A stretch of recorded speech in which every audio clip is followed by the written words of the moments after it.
Finance ಕಿರುಕುಳ ನೀಡದಂತೆ ರಾಜ್ಯ ಸರ್ಕಾರ ಸುಗ್ರೀವಾಜ್ಞೆ ತಂದರೂ ಕೆಲ ಫಿನಾನ್ಸ್ಗಳು ತಮಗೂ ಇದಕ್ಕೂ ಸಂಬಂಧ ಇಲ್ಲ ಎನ್ನುವಂತೆ ವರ್ತನೆಯನ್ನ ಮಾಡ್ತಿವೆ.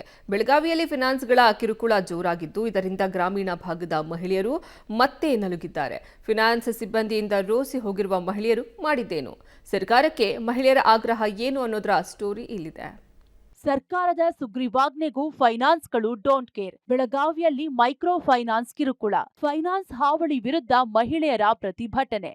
ಬೆಳಗಾವಿ ಜಿಲ್ಲೆ ಹುಕ್ಕೇರಿ ತಾಲೂಕಿನ ಬಸಾಪುರ ಗ್ರಾಮದ ನಿವಾಸಿಗಳು ಮೈಕ್ರೋ ಫೈನಾನ್ಸ್ ಹಾವಳಿಗೆ ರೋಸಿ ಹೋಗಿದ್ದಾರೆ. ಗ್ರಾಮದಲ್ಲಿ ಮಹಿಳೆಯರು 50ರಿಂದ 1 ಲಕ್ಷದವರೆಗೆ ಗ್ರಾಮ ಶಕ್ತಿ ಸಂಘ, ನವಚೇತನ ಸಂಘ ಸೇರಿದಂತೆ ವಿವಿಧ ಸಂಘಗಳಲ್ಲಿ ಸಾಲ ಪಡೆದುಕೊಂಡಿದ್ದಾರೆ. ವಾರಕ್ಕೆ ಇಂತಿಷ್ಟು ಸಾಲ ಮರುಪಾವತಿ ಮಾಡುವುದಾಗಿ ಹೇಳಿ ಸಾಲ ಪಡೆದಿದ್ದು, ಭೀಕರ ಬೇಸಿಗೆ ಹಿನ್ನೆಲೆ ಎಲ್ಲಿಯೂ ಕೆಲಸ ಸಿಗ್ತಿಲ್ಲ. ಇದರಿಂದ ಸಾಲ ಕಟ್ಟಲು 1-2 ದಿನ ವಿಳಂಬ ಆಗ್ತಿದೆ. ಇಷ್ಟಕ್ಕೆ ಮನೆವರೆಗೂ ಬರ್ತಿರುವ ಫೈನಾನ್ಸ್ ಸಿಬ್ಬಂದಿ ಮಹಿಳೆಯರಿಗೆ ಧಮಕಿ ಹಾಕುತ್ತಿದ್ದಾರೆ. ಮನೆ ಸೀಜ್ ಮಾಡಿಸುವುದಾಗಿ, ಪಡಿತರ ಚೀಟಿ ರದ್ದು ಮಾಡಿಸುವುದಾಗಿ ಧಮಕಿ ಹಾಕಿ ಹಣ ಕಟ್ಟುವಂತೆ ಡಿಮ್ಯಾಂಡ್ ಮಾಡ್ತಿದ್ದಾರೆ. ಮುಂಜಾನೆ 7 ಗಂಟೆಗೆ ಬಂದು ಕೂತ್ರಂದ್ರೆ ಸಂಜೆ 6 ತಕ ಒಟ್ಟ ಎದ್ದು ಹೊಂಟಿಲ್ರಿ ಸರ್. ಅವ್ರು ಯಾಕೆ ಎದ್ದು ಹೋಗೋದಿಲ್ಲ ಅಂತ ಕೇಳಿಗೆ ಏನನ್ನ ಗೊತ್ತೈತಿ, 3-4 ಸಂಘದಾಗ ತಗೋರೋದು ಗೊತ್ತಾಗ್ತೈತಿ. ಈಗ ಯಾಕೆ ತುಂಬಾಕ್ ನಿಮಗೆ ಆಗೋಂಗಿಲ್ಲ. ಚಾಪಿ ತಗೊಂಡು ಅವ್ರ ಹಾಸ್ಕೊಂಡು ಅವ್ರ ಕೊಂತಾರ. ನೀವು ಏನು ಬೇಕಾದ್ ಮಾಡ್ರಿ, ನಮ್ಮ ಮೇಲೆ ಕಂಪ್ಲೇಂಟ್ ಮಾಡ್ರಿ, ಏನು ಬೇಕಾದ್ ಮಾಡ್ರಿ, ನಾವು ಎದ್ದು ಹೋಗೋದಿಲ್ಲ, ನಾವು ತುಂಬಿಸ್ಕೊಂಡು ಹೋಗಾರ ಅಂತಾರ ಅವ್ರು. ನಿಮ್ಗೆ ಯಾರು ಹೇಳಿದಾರೆ, ಯಾವ ಅಧಿಕಾರಿಗಳು ಹೇಳಿದಾರೆ, ಅವ್ರನ್ನ ಕರ್ಕೊಂಡು ಬಂದ ಮುಂದೆ ನಿಲ್ಲಿಸತ್ ಹೇಳ್ತಾರ ಅವ್ರು. ನಮ್ಗೆ ಯಾವ ಸರ್ಕಾರ ತಗೊಂಡು ಏನು ಮಾಡ್ಬೇಕು, ನಮ್ಮ ಫೈನಾನ್ಸ್ ಏನು ಸರ್ಕಾರ ಕೊಟ್ಟು ನಡೆಸೈತಿ ಅಂತ ಕೇಳ್ತಾರ ಅವ್ರು. ನೀವು ಮನಿ ಬಂದು ನಿಮ್ಮ ಮನಿ ತೋರಿಸಿದ್ರೆ ಯಾವ ಮನಿ ಕೊಟ್ಟೋದ್ರಲ್ಲಿ ಅದ ಮನೆಗೆ ಹೋಗ್ತೀರಿ. ಈಗ ಅದನ್ನ ಸಮಾಧಾನ ಎಷ್ಟು ಹೇಳ್ತೋ ಅಷ್ಟೇ. ಇನ್ನು ಫೈನಾನ್ಸ್ ಸಿಬ್ಬಂದಿ ಕಾಟದಿಂದ ರೋಸಿ ಹೋಗಿರುವ ಗ್ರಾಮದ ಬಹುತೇಕ ಮಹಿಳೆಯರು ತಮ್ಮೂರಿನಿಂದ ಬೆಳಗಾವಿ ಡಿಸಿ ಕಚೇರಿಗೆ ಬಂದು ಪ್ರತಿಭಟಿಸುವ ಕೆಲಸ ಮಾಡಿದ್ದಾರೆ. ಸರ್ಕಾರ ಸುಗ್ರೀವಾಜ್ಞೆ ಹೊರಡಿಸಿದ್ರೂ ತಮಗೆ ಕಿರುಕುಳ ತಪ್ಪುತ್ತಿಲ್ಲ, ಹಣ ಕಟ್ಟಲು ಸಮಯಾವಕಾಶ ಕೂಡ ಕೊಡುತ್ತಿಲ್ಲ ಅಂತ ಆಕ್ರೋಶ ಹೊರಹಾಕಿದ್ದಾರೆ.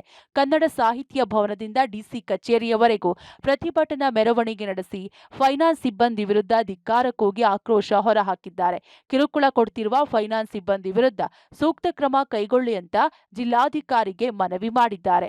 ನಮ್ಮ ಮೈಕ್ರೋ ಫೈನಾನ್ಸ್ ಇಂದ ಬಾಳ ಕಿರುಕುಳ ಆಗೈತ್ರಿ. ನಮ್ಮ ಮನಿ ಜಲಮಕಂತ ತಕೊಂಡವ್ರಿ, ಈಗ ಕೆಲಸ ಇಲ್ರಿ ನಮಗ್ರಿ. ಮತ್ತೊಮ್ಮೆ ಅಂದ್ರೆ ಎಷ್ಟು ತುಂಬೋದ್ರಿ ಸರ್? ಒಂದ್ ಸ್ವಲ್ಪ ಅವ್ರು ನಮ್ಗೆ ಹೆಲ್ಪ್ ಮಾಡ್ರಿ, ನಾವು ಹೆಲ್ಪ್ ಆಗ್ಬೋದ್ರಿ. ಈಗ 2,000-3,000 ಒಂದ ನಿಂತ ಜಾಗದ ಮೇಲೆ ತುಂಬಂದ್ರೆ ನಾವ್ ಹೆಣ್ಮಕ್ಳು ಎಷ್ಟು ತುಂಬೋದ್ ಹೇಳ್ರಿ? ವಾರ ಸರ್, ದಿನ ಡೈಲಿ ಬರ್ತಾರ್ರಿ. ಡಿಸಿ ಕಡೆಯಿಂದ ಆರ್ಡರ್ ತರೋಗ್ರಿ, ಆ ತರೋಗ್ರಿ, ಈ ತರ ನಾವ್ ಯಾರು ತರಾರಿ?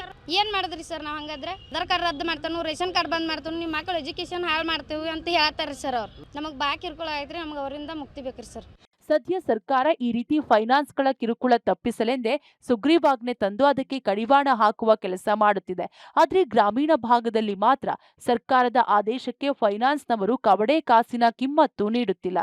ಇನ್ನಾದರೂ ಜಿಲ್ಲಾಡಳಿತ ಯಾವ ರೀತಿ ಕ್ರಮ ಕೈಗೊಳ್ಳುತ್ತೆ ಅನ್ನೋದನ್ನ ಕಾದು ನೋಡಬೇಕಿದೆ. Dilip Kurandawade, Public TV, Belagavi.